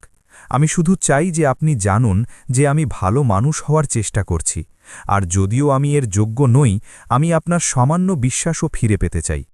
পার্কে আসার জন্য ধন্যবাদ। ওটা আমার আশার চেয়ে অনেক বেশি ছিল। বিশাল। আমি ওটা ধীরে ধীরে পড়লাম। তারপর ওটা আবারও পড়লাম। আমি ওটা আমার জামার পকেটে রাখলাম আর হাঁটতে বেরোলাম। আমি জবাব দিইনি। সেই দিন তো নয়ই। আমি চিঠিটা মাধুরীর সাথে আমার ছবির পাশে রাতের মেঝের ওপর রাখা পছন্দ করলাম, আর আমি তাকে এমনভাবে দেখলাম যেন জিজ্ঞেস করছি, তুমি কি করতে? শুক্রবার বাজল। দারোয়ান বলছিল যে কেউ আমার অপেক্ষা করছে। আমি নিচে গেলাম। ওটা বিশালের স্ত্রী সরিতা ছিল। আমরা কখনো কাছাকাছি ছিলাম না, কিন্তু আমাদের কোনো সমস্যাও ছিল না। সে আমাকে লজ্জা আর দৃঢ় সংকল্পের মিশ্রণে দেখল। সে আমার গালে চুমু খেল আর বলল, আমাকে আপনার সাথে দেখা করতে হতো। আমি কি ওপরে আসতে পারি? আমি মাথা নাড়লাম। আমরা ওপরে গেলাম। আমি তাকে কফির প্রস্তাব দিলাম। সে তা গ্রহণ করল। আমরা রান্নাঘরে বসলাম আর সে সরাসরি কথায় চলে এলো। বিশাল বদলানোর চেষ্টা করছে হরপ্রসাদ বাবু, কিন্তু সে দ্বিধান্বিত। যা সে করেছে তা ঠিক না করতে পারার ভয়। আমি তাকে বলি যে ক্ষমা চাওয়া তো মাত্র শুরু, কিন্তু যদি আপনি নিজেই কোনো রাস্তা না ছাড়েন তবে এটাও কোনো কাজে আসবে না। সে আমাকে কোনো জায়গা দেয়নি, সে আমাকে উচ্ছেদ করে দিয়েছিল। তার মনে হয়েছিল সে সেই ঘরটা দখল করতে পারে যেখানে তার মায়ের শেষকৃত্য হয়েছিল, যেখানে সে নিজে বড় হয়েছে। এটা কোনো ভুল ছিল না। এটা একটা বিশ্বাসঘাতকতা ছিল। সে নজর নিচু করল, কফি নাড়ল। আমি জানি, আমি তার পক্ষ নিতে আসিনি। আমি শুধু এটা বলতে চেয়েছিলাম যে আপনি এখনও গুরুত্ব রাখেন। সে আপনার ব্যাপারে কথা বলে, কিন্তু জানে না কিভাবে কাছে আসবে। আর আমিও এই পরিবারকে সামলানোর চেষ্টা করছি, নিজের জন্য, নিজের বাচ্চাদের জন্য, আর হয়তো আপনার জন্যেও। সরিতার সাহস ছিল, তাতে স্বাভিমান ছিল। সে আমাকে মুহূর্তের জন্য মাধুরীর কথা মনে করিয়ে দিল, আর এতে আমি একটু ভাবুক হয়ে গেলাম। বিশালকে বুঝতে হবে যে ক্ষমা করা মানে ভুলে যাওয়া নয়, আর জিনিসগুলো কথার দ্বারা নয় বরং কর্ম দিয়ে, বিনম্রতা দিয়ে, সম্মান দিয়ে তৈরি হয়। সে মাথা নাড়ল। সে তার কফি শেষ করল। সে আমাকে ধন্যবাদ জানালো আর চলে গেল। যখন আমি দরজা বন্ধ করলাম তখন আমি করিডোরে দাঁড়িয়ে দেখতে থাকলাম। ঘরে নিস্তব্ধতা ছিল, কিন্তু সরিতার দেখা করাটা আমার ভেতরে এক হালচল ছেড়ে গিয়েছিল, সন্দেহের, সম্ভাবনার। রবিবার আমি মন্দিরে গেলাম। সব সময়ের মতো পিছনে বসে পড়লাম। পূজার সময় আমি কিছু চাইলাম না, শুধু খামোশ রইলাম আর নিজের ভেতরে শোনার চেষ্টা করতে থাকলাম, যা আমি এখনও বলতে পারছিলাম না। শেষে আমার দেখা হলো পুরোহিত মশায়ের সাথে, পুরনো বন্ধু। তিনি আমাকে সংস্কার, দান আর বালমন্দিরের বাচ্চাদের ব্যাপারে বললেন। আর কথোপকথনের মাঝখানে তিনি আমাকে জিজ্ঞেস করলেন, আর বিশাল, সব কেমন চলছে? আমাকে জবাব দিতে দেরি হলো, কিন্তু তারপর আমি বললাম, আমি জানি না, কিন্তু হয়তো জিনিসগুলো বদলাতে শুরু করেছে। তিনি সেই শান্তিতে হাসলেন, যেন কেউ দুনিয়াকে অনেকবার ঘুরতে দেখেছেন। কখনো কখনো অন্যকে একা চলতে দিতে হয়, যতক্ষণ না সে বুঝতে পারছে যে তার ফিরে আসার প্রয়োজন আছে। সোমবার আমি সেই ঘরের লেটার বক্সে একটা খাম ছেড়ে দিয়ে এলাম, যা একসময় আমার ছিল। ভেতরে বিশাল আমাকে যে চিঠিটা পাঠিয়েছিল সেটা ছিল, আর একটা কাগজ যাতে আমি শুধু একটা বাক্য লিখেছিলাম, আমরা এখনও হাঁটছি, কিন্তু এখন তুমি রাস্তা জানো। পরের সপ্তাহে বিশাল আমার অ্যাপার্টমেন্টের দারোয়ানের কাছে এলো। সে উপরে আসেনি, শুধু একটা কাগজের ব্যাগ রেখে গেল, যাতে 2 পাউন্ড সরিতার বানানো ঘরের জ্যাম আর একটা নোট ছিল, যাতে লেখা ছিল, দিনের শুরুটা মিষ্টি দিয়ে করার জন্য, ভালোবাসাসহ তোমার ছেলে। আমি জবাব দিইনি, কিন্তু গ্রহণ করে নিলাম। এটা অনেক বছরের মধ্যে প্রথমবার ছিল যে ওর কোনো ভঙ্গি আমাকে হাসতে বাধ্য করেছিল, যদিও ভেতরে। আমি জানতাম যে সে আসলে সময় ফিরে যেতে চায়, কিন্তু সময় ফিরে আসে না। যা ফিরে আসে তা হলো সত্য, আর তা আমাদের মধ্যে অঙ্কুরিত হতে শুরু করেছিল। এখনও ছোট, নাজুক, লাজুক, কিন্তু তা সত্যি ছিল। এখনও অনেক কিছু বাকি ছিল। এখনও তাকে তার ভাইদের সাথে কথা বলতে হতো। যা সে করেছিল তা জনসমক্ষে স্বীকার করতে হতো। হরপ্রসাদের জীবনের এই আবেগঘন কাহিনীর শেষ অংশটি হুবহু বাংলায় অনুবাদ করা হলো। এখনও তাকে সেই শান্তি ফিরিয়ে দিতেছিল যা সে আমার থেকে কেড়ে নিয়েছিল, কিন্তু এখন অন্তত আমি জানতাম যে সে আর অস্বীকারের মধ্যে ছিল না, এবং এটা তো তার চেয়ে অনেক বেশি ছিল যতটা অনেক মানুষ অর্জন করতে পারে। সেই রাতে যখন আমি রাতের খাবার শেষ করছিলাম, আমি পাউরুটিতে জ্যাম লাগালাম আর ধীরে মুচকি হাসলাম, এটা ভেবে যে কখনো কখনো বাচ্চারা পথ হারিয়ে ফেলে, কিন্তু যদি বাবা নিজেকে না হারায় তবে হয়তো কোনোদিন তারা ফিরে আসার পথ খুঁজে নেবে। আমি সবসময় বললাম যে ক্ষমা করা ভুলে যাওয়ার মতো নয়, এবং ক্ষমা করার জন্য আগে এক বাস্তব পরিবর্তন দেখা জরুরি। আমি এমন মানুষ নই যে মিষ্টি কথায় ঝুঁকে যায়, পুরনো কাগজে লেখা স্মৃতিতে তো একদমই নয়। যদি বিশাল সত্যিই আমার সাথে আবার চলতে চায় তবে তাকে এটা প্রমাণ করতে হবে, এবং প্রমাণ করা আমার জন্য কর্ম দিয়ে হয়, কথা দিয়ে নয়। সরিতার দেখা করাটা আমাকে ছুঁয়ে গিয়েছিল। অবশ্যই আমি পাথরের নই, কিন্তু আমি ভোলাও নই। যদি সে আমার কাছে এসেছে তবে এর মানে হল তার মধ্যে এখনও সেটা করার সাহস ছিল না যা তার করা উচিত ছিল। সে বার্তা পাঠাচ্ছিল, কিন্তু আমার সামনে আসছিল না। তার মধ্যে স্বাভিমানের অভাব ছিল, সত্যের অভাব ছিল। সেই সপ্তাহে আমি উত্তরপ্রদেশে এক পুরনো বন্ধুর সাথে দেখা করতে যাওয়ার সিদ্ধান্ত নিলাম। সেই দিনগুলোর একসাথী যখন সে তখনও সকাল থেকে সন্ধে পর্যন্ত কাজ গ্রহণ করত। আমি খুব সকালে বাস ধরলাম এবং নিজের সাথে বিশালের চিঠিটা নিয়ে গেলাম। আমি এমন কোনো ব্যক্তির মতামত শুনতে চাইছিলাম যে আমার কাহিনী বাইরে থেকে জানত, রক্তের সম্পর্ক ছাড়া। মুনিমজি আমাকে এক মজবুত আলিঙ্গন আর এক কড়া কফি দিয়ে স্বাগত জানালেন। আমরা ওনার উঠানে এক আঙুরলতায় ঘেরা ছাওয়ার নিচে বসলাম, আর আমি ওনাকে সবকিছু বললাম। কোনো লুকোছাপা ছাড়াই তিনি সব সময়ের মতো খামোশ হয়ে শুনলেন। যখন আমি শেষ করলাম তখন তিনি নিজের মুখ থেকে দেশলাই কাঠি বের করলেন, আমার দিকে তাকালেন আর বললেন, রবি, যে বাবার সম্মানকে পদদলিত করে সে পবিত্র ভূমিকে পদদলিত করে। কিন্তু যদি ছেলে আবার বীজ বুনতে চায় তবে তোমাকে ঠিক করতে হবে যে তুমি তাকে বাড়তে দেবে নাকি সবকিছু শিকড় থেকে উপড়ে ফেলবে। আমি খামোশ রইলাম।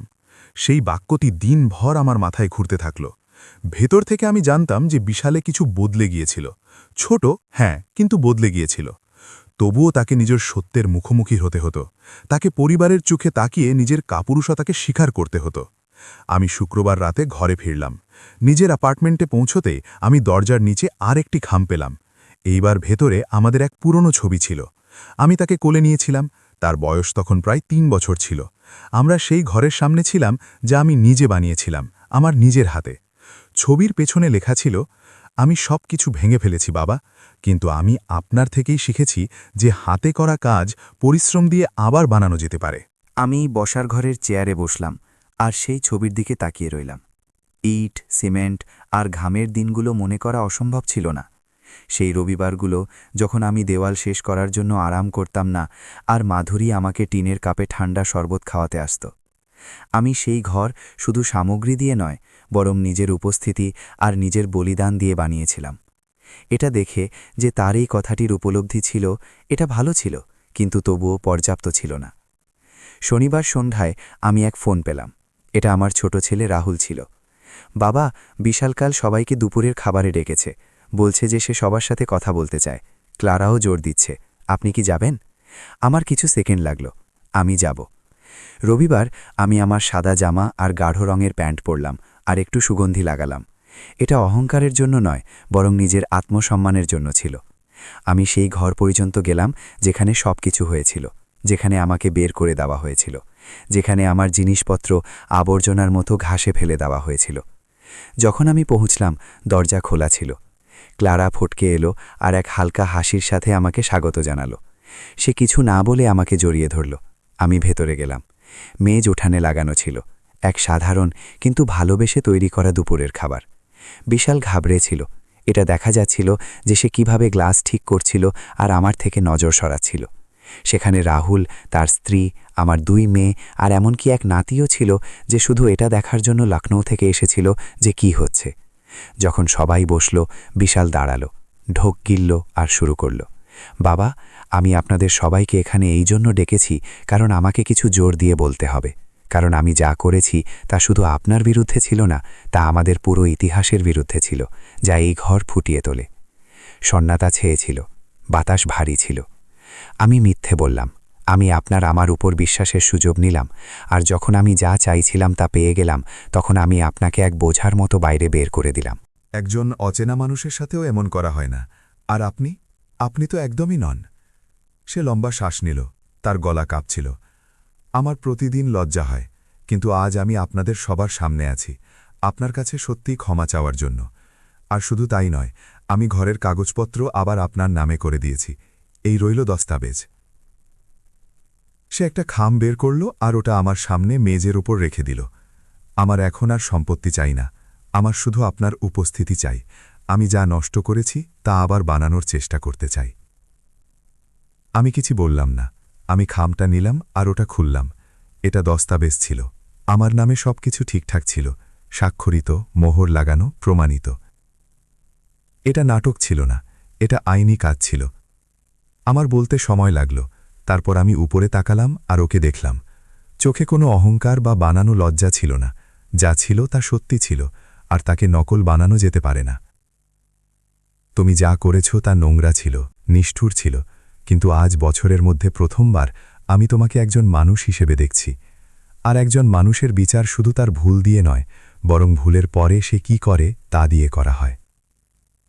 সে মাথা নিচু করল। ক্লারা চুপচাপ কাঁদছিল, রাহুলকে স্বস্তিতে দেখাচ্ছিল, আমার মেয়েরা চোখের জল আটকাচ্ছিল, আর আমি শুধু লম্বা শ্বাস নিলাম।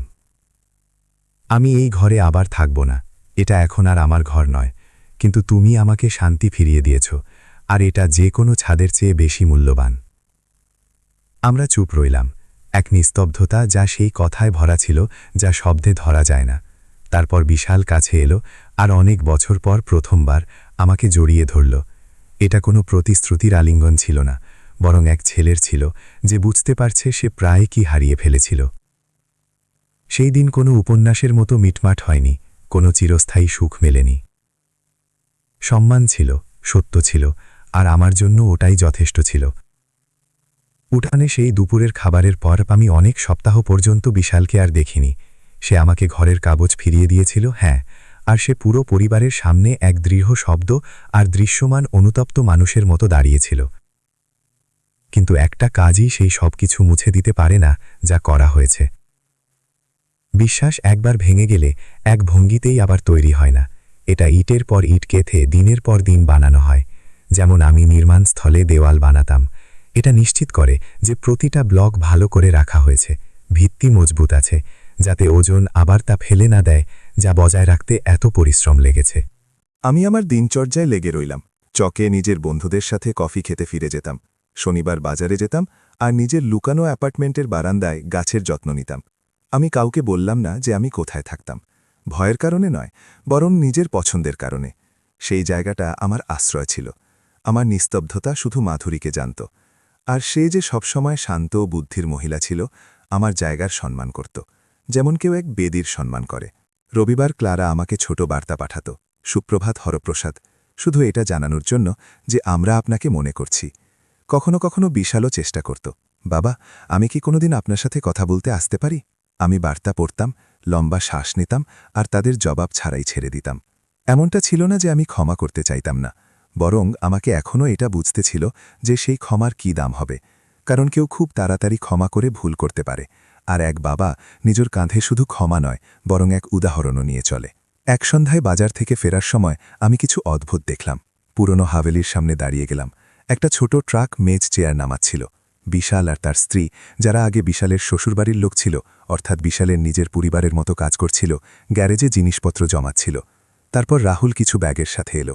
আমি লুকলাম না, রাস্তা পার হয়ে গেলাম। আমি লোহার ফটকে তালি বাজালাম। তার স্ত্রী আমাকে আগে দেখল। সে ঘাবড়ে যাওয়া হাসির সাথে ফটক খুলল, যেন তাকে কোনো ভুল কাজে হাতে নাতে ধরে ফেলা হয়েছে। বিশাল তক্ষণই সামনে এলো। বাবা, আপনি এসে গেছেন, ভালো হলো। আমি দৃঢ় স্বরে কিন্তু তিক্ততা ছাড়া বললাম, আমি শুধু দেখতে এসেছি যে তোমরা লোক কি কাণ্ড করছ। আমরা ঘরটাকে একটা ছোট সামাজিক কেন্দ্র বানাচ্ছি, গৃহহীন মানুষ আর সেই বৃদ্ধদের জন্য যাদের কিছুদিনের জন্য ছাদ দরকার। আমরা দুপুরের খাবার আর চা দেব, আর যে কথা বলতে চাইবে সে কাউকে পেয়ে যাবে। আমরা এটার নাম হরপ্রসাদ নিবাস রেখেছি। আমি এক মুহূর্তের জন্য চুপ রইলাম। এই জন্য নয় যে আমি তক্ষণই ভাবুক হয়ে গেলাম, বরং এই জন্য যে এটা অপ্রত্যাশিত ছিল। তার স্ত্রী কাছে এলো। এই চিন্তাটা আমার ছিল, কিন্তু বিশাল তক্ষণই মেনে গেল, আর আমি সত্যি বলছি, সে এটাকে আমার আশার চেয়েও বেশি গুরুত্ব দিয়ে নিচ্ছে। বিশাল বলল, এটা সেই উপায় যাতে আমি সেই জিনিসের কিছু অংশ শোধ করতে পারি যা আমি আপনার থেকে কেড়ে নিয়েছিলাম। আমি ওদের দুজনকে দেখলাম। তারপর আমি ঘরটা দেখলাম, সেই ঘর যেখানে আমাকে অপমান করা হয়েছিল, যেখানে আমার জিনিসপত্র আবর্জনার মতো উঠানে ফেলে দেওয়া হয়েছিল। আর এখন তা সেই মানুষদের জন্য এক আশ্রয় হবে যাদের কাছে সেই দিন আমার থেকেও কম ছিল। আমি কথা দিয়ে জবাব দিলাম না, শুধু মাথা নাড়ালাম। সাবধান থেকো। সাহায্যের প্রতিশ্রুতি দিয়ে তা পূরণ না করা প্রতিশ্রুতি না দেওয়ার চেয়ে বেশি আঘাত দিতে পারে। আমি জানি বাবা, বিশাল বলল, কিন্তু এইবার আমি ব্যর্থ হব না। যদি আমি ব্যর্থ হই তবে ভগবানও আমাকে ক্ষমা করবে না। আমি বিদায় নিলাম আর চলে গেলাম। আমি ভেতরে গেলাম না, বসলাম না, চাও খেলাম না। কিন্তু নিজের কোণে ফেরার এই ছোট রাস্তায় আমি নিজের কাঁধে একটু কম ভার অনুভব করলাম। এটা পূর্ণ স্বীকৃতি ছিল না, কিন্তু এটা একটা সিঁড়ি ছিল, একটা সংকেত, একটা স্ফুলিঙ্গ। পরের সপ্তাহে আমি প্রতিবেশীদের সেই হরপ্রসাদ নিবাসের ব্যাপারে কথা বলতে শুনলাম। বাজারে এক মহিলা আমাকে বললেন যে তিনি সেখানে খাবার খেয়েছেন, আর হলে বাজতে থাকা এক পুরনো গান শুনে তিনি কেঁদে ফেলেছিলেন, ঠিক যেমনটা আমার মা গাইতেন। যে রাজমিস্ত্রিদের সাথে আমি কাজ করেছিলাম তাদের মধ্যে একজন জুলিয়ান আমাকে খুঁজে বের করল আর বলল, হরপ্রসাদ, আপনি কি বিশ্বাস করতে পারেন যে আপনার ছেলে আমাকে এক প্লেট খাবার পরিবেশন করল আর আমার কাহিনী শোনার জন্য বসল? সে আমাকে সম্মান করল, যদিও আমি সিমেন্টের ধুলোয় ভরা ছিলাম। আমি চুপ রইলাম, কিন্তু ভেতরে কিছু একটা নড়ে উঠল। রবিবার আমি এক চিঠি পেলাম। মোবাইলে বার্তা নয়, বরং হাতে লেখা এক আসল চিঠি। ওটা বিশালের ছিল। তাতে লেখা ছিল, বাবা, ঘর এখন এক শান্তিপূর্ণ জায়গা, কিন্তু আমি তখনই জানব যে আমি সত্যি বদলাচ্ছি যখন আপনি সেই ফটক দিয়ে একজন মালিকের মতো প্রবেশ করবেন, কোনো আগন্তুকের মতো নয়। যতক্ষণ না এমনটা হচ্ছে আমি ঋণী থাকব। আমি চিঠিটা মেজের ওপর রেখে দিলাম। মাধুরী যে আমাকে দূর থেকে দেখছিলেন তিনি জিজ্ঞেস করলেন, তাহলে কি হরপ্রসাদ তুমি দরজা বন্ধ রাখবে? আমি ক্লান্ত কিন্তু সত্যি নজরে জবাব দিলাম, আমি দরজা বন্ধ করিনি, শুধু আমি জানি না যে এটাকে সামনে থেকে খোলা উচিত না পেছনের উঠান থেকে। একবার আমি সদর দরজা দিয়ে ভেতরে গিয়েছিলাম আর আমাকে উঠানে ছুঁড়ে ফেলে দেওয়া হয়েছিল। সে কোমলভাবে হাসল আর আমার কাঁধে হাত রেখে জড়িয়ে ধরল। দরজা দিয়ে, উঠান থেকে বা জানালা দিয়ে, কোনো একদিন তোমাকে ভেতরে যেতেই হবে বৃদ্ধ। সেই রাতে আমি নিজের বাবার স্বপ্ন দেখলাম। তিনি সেই পুরনো ঘরের বাইরে এক কাঠের চেয়ারে বসেছিলেন, যেখানে আমি বড় হয়েছিলাম। তিনি বিড়ি খাচ্ছিলেন আর দিগন্তের দিকে দেখছিলেন। যখন আমি কাছে গেলাম তখন তিনি বললেন, বেটা, গর্ব ভালো জিনিস, কিন্তু যখন তা দেবাল হয়ে যায় তখন তোমাকে সেই মানুষদের থেকেও আলাদা করে দেয় যারা তোমাকে খুঁজছে। আমি ঘামে ভিজে জেগে গেলাম। আমি উঠলাম, বারান্দায় গেলাম আর আকাশকে দেখলাম। তারাগুলো পরিষ্কার ছিল, জলজল করছিল, আর সেই মুহূর্তেই আমি ঠিক করলাম, এই জন্য নয় যে বিশালের যোগ্য ছিল, বরং এই জন্য যে আমি সেই বোঝা নামানোর যোগ্য ছিলাম। পরের দিন দুপুরের খাবারের আগে আমি আমার পাগড়ি পরলাম, নিজের সাদা চুলগুলো আঁচড়ালাম আর বেরিয়ে পড়লাম। আমি ঘরে পৌঁছলাম। ওটা খোলা ছিল। রাস্তায় লোক খাওয়ার অপেক্ষা করছিল। কিছু লোক বসেছিল, কিছু দাঁড়িয়েছিল। সবার চোখে ক্লান্তি ছিল, কিন্তু তাতে আশা ছিল। বিশাল সেখানে এক সাধারণ জামা আর এক অ্যাপ্রন পরে স্যুপ পরিবেশন করছিল, যাতে লেখা ছিল, কেউ কারো হাত ছাড়ে না। সে আমাকে দেখল আর স্থির হয়ে গেল। ওর চোখে জল ভরে এলো। আমি ওর দিকে এগোলাম। আমি ওর কাঁধে হাত রাখলাম। তোমার কি সাহায্য দরকার? সে কিছু বলল না, শুধু মাথা নাড়ল। সে আমাকে একটা বড় হাতা দিল স্যুপ পরিবেশন করার জন্য। আর সেই মুহূর্তে, বিনা ভাষণে, বিনা দর্শক ছাড়া, শুধু স্যুপের গন্ধ আর লাইনের হালকা ফিসফাসার সাথে কিছু একটা আবার তৈরি হয়ে গেল। পুরোপুরি নয়, সোনার সুতো দিয়ে নয়, কিন্তু সিমেন্ট আর নিস্তব্ধতার সাথে। আমি জানি না যে ওটা সেই দিন স্যুপ পরিবেশন করার সময় হয়েছিল নাকি এমন কিছু যা আমার ভেতরে অনেক সময় ধরে তৈরি হচ্ছিল। কিন্তু সত্যি এটাই যে সেই গরম আর ধোয়া ওঠা হাতা, যা আমি এমন এক মানুষকে দিলাম যে লজ্জায় আমার চোখে তাকাচ্ছিলও না, ওটা শুধু খাবার ছিল না, ওটা এমন এক ইশারা ছিল যা আমাকে বদলে দিল। তাদের জন্য নয়, বরং আমার নিজের জন্য। কারণ আমি বুঝে গেলাম যে বেশি সময় ধরে গর্ব ধরে রাখা পুল বানায় না, দেওয়াল বানায়। আর যদিও আমার দূরে চলে যাওয়ার আফসোস নেই, আমি সেখানে আটকে থাকতেও পারতাম না। যেন সব কিছু সেই দিন শেষ হয়ে গিয়েছিল যখন আমার জিনিসপত্র উঠানে ফেলে দেওয়া হয়েছিল। বিশাল এমন কিছু করেছিল যা আমার সেই সময় পর্যন্ত বিশ্বাস ছিল না, সম্ভব ছিল। সে আমাকে কান দিয়ে নয়, হাত দিয়ে শুনল। সে সেই ঘরটা সেই মানুষদের জন্য খুলে দিয়েছিল যাদের কাছে কিছু নেই, আর নিজের নামও দিয়েছিল। সেই একই নাম যা একদিন আমাকে বাইরের রাস্তা দেখিয়েছিল, এখন অভুক্তদের সেবায় ছিল। ওর এক এমন ওজন ছিল যা আমি উপেক্ষা করতে পারতাম না। কিন্তু এখনও কিছু বাকি ছিল। আমি কথা বলিনি, না সত্যি বলতে আমি শুধু সেবা করেছিলাম। আমি ওর সাথে নজর মিলিয়েছিলাম, কিন্তু সেই ক্ষতটা খুলিনি যা আমার বুকে এখনও চুইয়ে পড়ছিল। মাধুরী আমাকে সেই ধৈর্য নিয়ে বলল, যা শুধু ওর কাছেই ছিল। রামিরো, স্যুপ পরিবেশন করা মন খোলার মতো নয়। তুমি এখনও সবকিছু একাই গিলে নিচ্ছ। কোনো একদিন তোমাকে ওকে বলতে হবে যে কি তোমাকে ভেতর থেকে ভেঙে দিয়েছিল। আর সে সঠিক ছিল, কারণ সবথেকে বেশি কষ্ট শুধু আমাকে বাইরে বের করে দেওয়ার ছিল না, ওটা ছিল খামোশ ধোঁকা। আমার ছেলের সেই নীরবতা, সেই দিন যখন সে আমার জিনিসপত্র ঘরের বাইরে পেল, আর একটা শব্দও বলল না।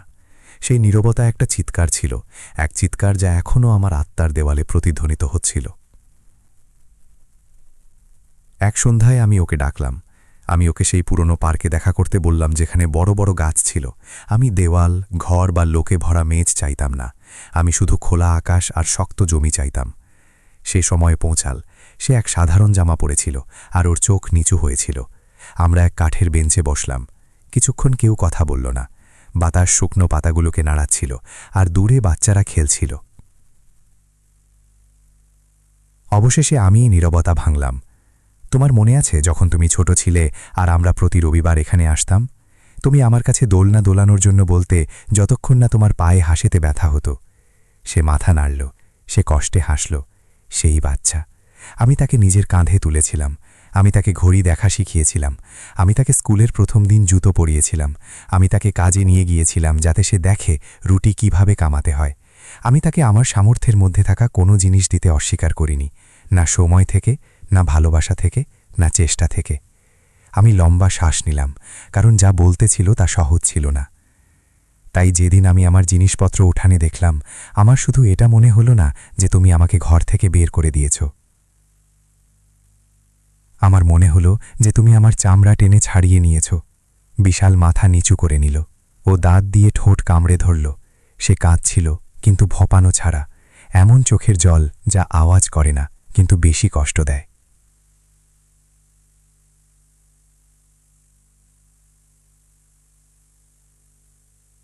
এটা শুধু কষ্ট ছিল না বেটা, এটা অপমান ছিল।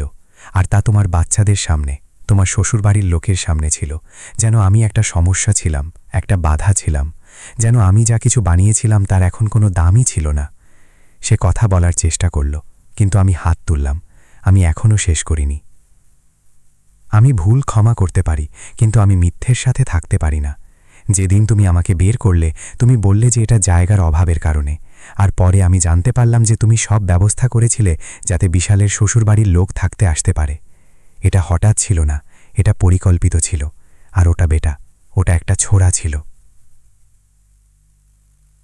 বিশাল এখন আর নিজের চোখের জল আটকাতে পারছিল না। সে আমাকে লাল চোখে দেখল। আপনি ঠিক বলছেন বাবা, আমি কাপুরুষ ছিলাম, আমি অন্যায় ছিলাম, আর আমি নিজে নিজেকে মিথ্যে বললাম যে এটা সবথেকে ভালো ছিল। কিন্তু এটা জায়গার জন্য ছিল না, এটা লজ্জার জন্য ছিল।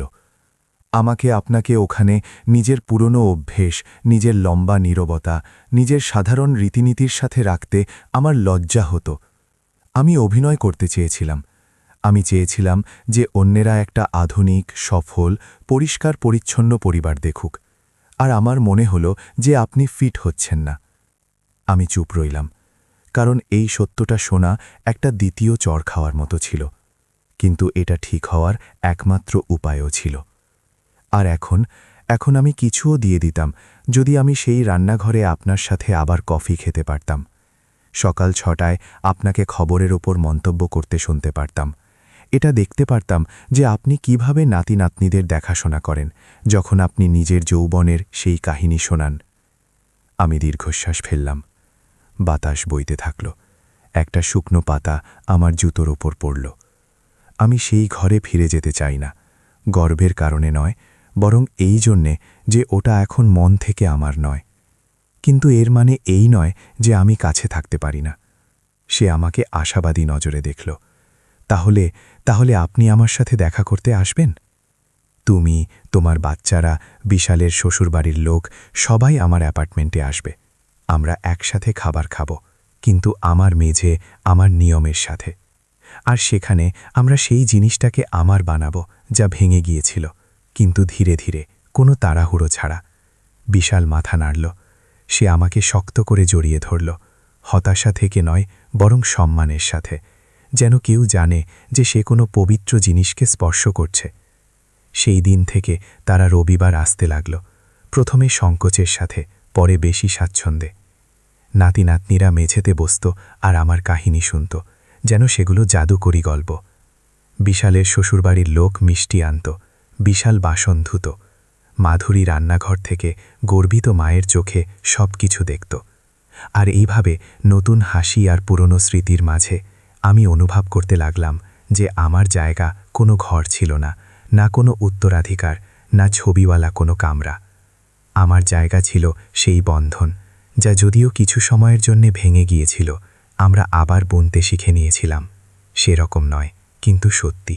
আর সবথেকে সুন্দর কথা এটা ছিল যে এক রবিবার যাওয়ার সময় বিশাল আমাকে দেখল আর বলল, ধন্যবাদ বাবা, দরজা পুরোপুরি বন্ধ না করার জন্য, আমার অপেক্ষা করার জন্য, আমাকে এটা শেখানোর জন্য যে কেউ বাবা থাকা ছেড়ে দেয় না, যদিও তাকে বাইরে ধাক্কা দেওয়া হয়। আমি তাকে শুধু জবাব দিলাম, আর তুমিও ছেলে থাকা ছাড়ো না, যদিও তুমি এটা কিছু সময়ের জন্য ভুলে গিয়েছিলে। সেই শেষ রবিবারটা আলাদা ছিল না খাবারের কারণে, না মেহমানের কারণে, বরং সেই কারণে বিশ্বজিৎ নীরবতেই মেজে বসেছিল। তা এখন আর লজ্জার নয়, বরং চিন্তাভাবনার ছিল। এমন নীরবতা যা জানায় যে কোনো জরুরি কথা বলা হতে চলেছে। মাধুরী তক্ষণই বুঝতে পারলেন। তিনি আমাকে নিজের সেই ঝুঁকে থাকা ভুরু দিয়ে দেখলেন, যা তিনি তখন বানান যখন তিনি সামনের কথা বুঝে যান। আমি চা পরিবেশন করলাম, আর এর আগে যে কেউ রোজকার কথাবার্তা শুরু করত, বিশাল শান্ত কিন্তু মজবুত গলায় বলল, বাবা, আমি জানি যে আমরা প্রতি রবিবার আসছি, যে বাচ্চারা এখন খুশি হয়ে বলে চলো দাদু বাড়ি যাই। আমি জানি যে আমরা এক শান্তিপূর্ণ পরিবার মনে হই, কিন্তু কিছু অভাব আছে, আর আমি এটা আজ সবার সামনে বলতে চাই। আমি জবাব দিলাম না, আমি তাকে জায়গা দিয়ে মাথা নাড়ালাম। ক্লারা যে ওখানে ছিল সে নজর নিচু করল। রাহুলও নিজের হাত শক্ত করে বেঁধে নিল। আমার নাতি নাতনিরা আগের থেকে অনেক বেশি সজাগ হয়ে মোবাইল একপাশে রেখে দিয়েছিল। কিছু অভাব আছে, কারণ আমি এখনও আপনাকে সেটা ফিরিয়ে দিইনি যা আপনি আমাকে পুরো জীবন দিয়েছেন। বাবা, আপনার সময়, আপনার ইজ্জত, আপনার উদাহরণ। আমি শুধু আপনার সাথে দেখা করতে এসে আপনার সাথে ন্যায় বিচার করতে পারি না। এই জন্য এই সপ্তাহে আমি রেজিস্ট্রি অফিসে গিয়েছিলাম, আর ঘরের যে কোনো অধিকার থেকে আইনিভাবে ত্যাগপত্র দিয়ে দিয়েছি। আমি নোটারির সামনে দস্তখত করেছি। এখন এই সম্পত্তি আপনার আর মায়ের নামে এক স্থানীয় সংস্থাকে দান করে দেওয়া হয়েছে, যাতে এটা সেই বৃদ্ধদের জন্য একটা সাহারা হতে পারে যাদের আপনজন ছেড়ে দিয়েছে। এখন এটা আমার ঘর নয়, এটা সেই মানুষদের জন্য এক জায়গা যারা আপনার মতো সেই মানুষদের দ্বারা ভুলে যাওয়া হয়েছে, যাদের তাদের সবথেকে বেশি দেখাশোনা করা উচিত ছিল। ক্লারার চোখে জল ছিল। রাহুল মুখ খুলল, কিন্তু কিছু বলল না। মাধুরী ভাবুক হয়ে নিজের ঠোঁট ঢেকে ফেললেন। আমি ওকে অনেকক্ষণ দেখতে থাকলাম। সেই একই ছেলে যে একদিন আমাকে লজ্জার কারণে বাইরে বের করে দিয়েছিল, এখন ইজ্জতের কথা বলছিল। সেই একই মানুষ যে আমার থেকে ছাদ কেড়ে নিয়েছিল, এখন অন্যদের জন্য এক দান করছিল। কিন্তু সবথেকে বড় কথা, এটা সেই কাজটা ছিল না, বরং এটার কারণ ছিল। আর সে জারি রাখল, কারণ আমি বুঝলাম যে কেউ এগিয়ে যেতে পারে না যদি সে সেই পাথরটাকে না ছাড়ে যাতে সে হোঁচট খেয়েছে। সেই ঘর শুধু দেওয়াল ছিল না, ওটা এই কথার প্রমাণ ছিল যে আমি আপনাকে নিরাশ করেছি, আর সঠিকভাবে ঠিক হবার জন্য আমাকে ওটা পেছনে ছাড়তে হতো, ঘৃণা দিয়ে নয়, বরং এক উদ্দেশ্যের সাথে। আমি আমার চোখ মুছলাম, দুর্বলতা থেকে নয়, বরং নিজের আত্মসম্মানের জন্য। কারণ কিছু চোখের জল দুঃখের হয় না, বরং পরিচয়ের হয়। আমি তাকে হাত বাড়ালাম। সে ওটা শক্ত করে সততার সাথে ধরল। তখন আমি বললাম, এখন আমি বলতে পারি যে তুমি সেটা করেছ যা তোমার করা উচিত ছিল। কিছু হালকা তালি বাজল, আলিঙ্গন হলো, আর প্রথমবার আমার মনে হলো যে একটা চক্র পূর্ণ হয়ে গেছে। কিন্তু সেই গল্পের মতো নয় যেখানে সব কিছু ভুলে যাওয়া হয়। না, এখানে কিছুই ভুলে যাওয়া হয়নি, তা বদলে গেছে। কারণ প্রতিটা আঘাত এক একটা চিহ্ন রেখে যায়, আর চিহ্নগুলো যদি তাদের ভালো যত্ন নেওয়া হয় তবে ব্যথা দেয় না, তারা শেখায়। সেই দিনের পর বিশাল নতুন কেন্দ্রে স্বেচ্ছাসেবক হিসেবে অংশগ্রহণ করা শুরু করল। ক্লারা সেলাইয়ের ক্লাস দিল। বাচ্চারা সেই দাদু দিদাদের পড়ায় সাহায্য করত যাদের হয়তো পড়তে আসত না। আর আমি আবার এক বড় পাত্রে চা বানাতে লাগলাম, আগের মতোই, শুধু এখন এক আলাদা হাসির সাথে, যা মুখ থেকে নয় বরং মন থেকে আসত। এক মঙ্গলবার আমাকে এক ভাষণ দেওয়ার জন্য ডাকা হলো। তারা চাইছিল যে আমি আমার কাহিনী শোনাই। প্রথমে আমার সন্দেহ হলো, আমি কে অন্যদের সাথে কথা বলার? কিন্তু মাধুরী আমাকে উৎসাহিত করলেন, হরপ্রসাদ বলো, কারণ অনেক মানুষ চুপ থাকে এটা ভেবে যে তাদের সাথে যা হয়েছে তা শুধু তাদেরই, আর না, তোমার ওটা সবার। এভাবেই আমি ২০ জন বৃদ্ধের এক গোষ্ঠীর সামনে দাঁড়ালাম। কাউকে ছেড়ে দেওয়া হয়েছিল, কেউ নিজের ইচ্ছায় একা ছিল, কারোর ছেলেমেয়েরা ভুলও করত না। আমি তাদের নিজের কাহিনী শোনালাম, যেমনটা আমি এখন শোনাচ্ছি, লজ্জাকে না লুকিয়ে, রাগকে না সাজিয়ে। আমি তাদের বাগানের ব্যাপারে বললাম, স্বাক্ষরিত দস্তাবেজের ব্যাপারে, নীরবতার ব্যাপারে, নিজের গোপন অ্যাপার্টমেন্টের ব্যাপারে, স্যুপ আর ক্ষমার ব্যাপারে। যখন আমি শেষ করলাম তখন এক মহিলা কাছে এলেন। তিনি আমার হাত শক্ত করে ধরলেন। ধন্যবাদ হরপ্রসাদ, কারণ এখন আমি জানি যে যা আমি অনুভব করি তার জন্য আমি পাগল নই। আপনি সেই কথাগুলোকে শব্দে সাজালেন যা আমি কখনো বলতে পারিনি। আমি সেই দিন বাড়ি ফিরে এলাম, তো আমার ভেতরে কিছু নতুন ছিল, কিছু এমন যার আমি নাম জানতাম না। ওটা কণ্ঠস্বর ছিল, ওটা আমার কণ্ঠস্বর ছিল, যা দুর্বল দেখানোর ভয়ে, জাজ হওয়ার ভয়ে খামোশ হয়ে গিয়েছিল। কিন্তু আমি বুঝলাম যে বলা দুর্বলতা নয়, শক্তি, আর ভাগ করে নেওয়া উদারতার কাজ। মাস কেটে গেল, বিশাল আর আমার এক দিনচর্যা তৈরি হয়ে গিয়েছিল, কেবল বাবা আর ছেলের নয়, বরং সাথীর। ২ পুরুষের যারা নিজ থেকে সবকিছু আবার তৈরি করল। কখনো আমরা কম কথা বলতাম, কখনো আমরা খুব হাসতাম, কিন্তু সব সময় আমরা একে অপরের চোখে দেখতাম। কারণ একবার যখন সত্যি দিয়ে দেখা শিখে নেওয়া হয় তখন পেছনে ফেরা সম্ভব হয় না। আর একদিন যখন আমরা পার্কে চা খাচ্ছিলাম, বিশাল আমাকে কিছু বলল যা আমার মনে রয়ে গেল। বাবা, আপনি কি জানেন যে সব কিছু কবে বদলাতে শুরু করল? কবে? যখন আপনি আমার অপেক্ষা করা ছেড়ে দিলেন আর নিজের জন্য বাঁচা শুরু করলেন। আমি ওকে দেখলাম, সে সঠিক ছিল। আমি এই জন্য আবার তৈরি হলাম না কারণ সে ফিরে এসেছিল, সে ফিরে এলো কারণ আমি আবার তৈরি হলাম। আর এই জন্য যদি কেউ এই কাহিনী শুনছে আর অনুভব করছে যে তারা সব কিছু হারিয়ে ফেলেছে, যে তাদের বের করে দেওয়া হয়েছে, যে তাদের ছেড়ে দেওয়া হয়েছে যেন তাদের কোনো মূল্য নেই, তবে আমি তাদের কিছু বলতে চাই। কেউ কখনো বৃদ্ধ হওয়ার কারণে কম হয়ে যায় না, কেউ কখনো বোঝা হয় না, কেউ কখনো পুরনো হয় না। আমরা শিকড়, আমরা জীবিত ইতিহাস, আমরাই আছি যারা স্বস্তি দিই। আর যদি কেউ তা না দেখতে পায়, তবে সমস্যা আমাদের মধ্যে নয়, সেই চোখে আছে যা দেখতে জানে না। আর আমি এটাও বলতে চাই যে সম্মান বাইরে থেকে আসার অপেক্ষা করো না, এটা ভেতর থেকে শুরু হয়। যেদিন আমি মাথা তুললাম, নিজের জিনিসপত্র গুছিয়ে নিলাম আর বিনা চিৎকারে নিজের ভাড়ার ছোট ঘরে চলে গেলাম, সেই দিন আমি হারিনি, সেই দিন আমি জিতলাম। কারণ যে মানুষ গরিমা বা মর্যাদার সাথে কাজ করে সে সব সময় এক ধাপ এগিয়ে থাকে, আর আজ হোক কাল হোক জীবন সব ঠিক করে দেয়। তাই যদি এই কাহিনী তোমাকে ছুঁয়ে থাকে, যদি আমি যা কিছু বেঁচেছি তার কিছু অংশ তোমার হৃদয়ে প্রতিধ্বনিত হচ্ছে, তবে আমি তোমার কাছে শুধু এটাই বলতে চাই যে এটাকে তাদের সাথে ভাগ করে নাও যাদের এটা শোনার প্রয়োজন আছে। আর তুমি যে অন্যদিকে আছো, আমাকে বলো যে তুমি দুনিয়ার কোন কোণ থেকে আমাকে শুনছ, আর আমার কাহিনীর কোন অংশটা তোমার মন ছুঁয়ে গেল। কারণ যদি আমি কিছু শিখেছি, তবে তা হলো এই যে দাদু দিদারা শুধু স্মৃতিই জমিয়ে রাখেন না, তারা সত্যও জমিয়ে রাখেন। আর কখনো কখনো সঠিক সময়ে বলা এক সত্য হাজারো নীরবতার চেয়েও বেশি কিছু বাঁচাতে পারে।